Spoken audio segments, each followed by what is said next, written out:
Alhamdulillah dah dapat dah bungkusannya. Hadiah. Ni apa, dapat hadiah masa program YouTuber tu, dapat hadiah.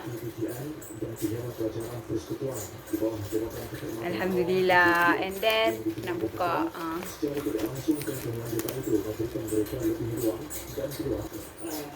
Okay. Buka. Alright.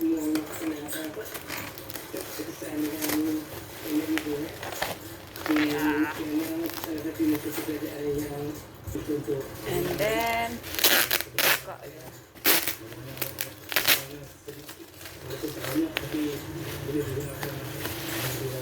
Alright.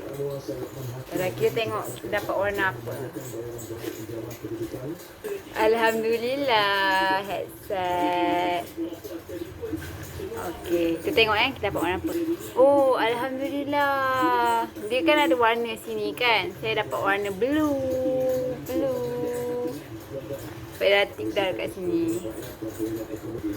Cantiknya, color dia pastel.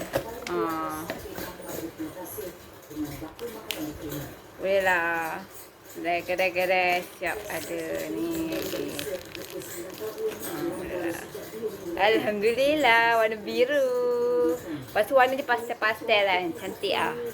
Wireless headset. So alhamdulillah dapat. Maksudnya lah color dia pastel. Cantik. Dah. Alhamdulillah dah sampai dah hadiah daripada program YouTuber. Headphone cantik warna dia, pastel gitu.